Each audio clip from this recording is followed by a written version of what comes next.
Puluhan ekor sapi membahayakan pengguna Jalan Raya Soekarno-Hatta, Kecamatan Darul Imara, Kabupaten Aceh Besar, dan kawanan sapi sering menyeberang jalan dan biasanya terjadi pada pagi hingga sore hari. Belum ada upaya dari instansi Pemkab Aceh Besar untuk menghalau sapi agar tidak masuk ke jalan raya.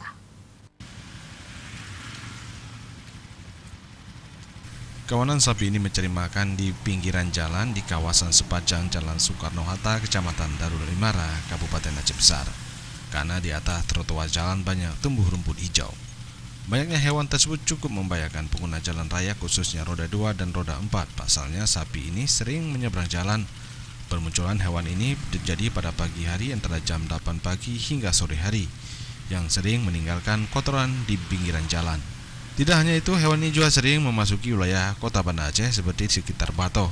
Sampai saat ini belum ada upaya dari instansi tersebut untuk menghalau hewan ini agar tidak memasuki jalan, apalagi keberadaannya sangat mengganggu pengguna jalan. Tim Liputan Aceh TV.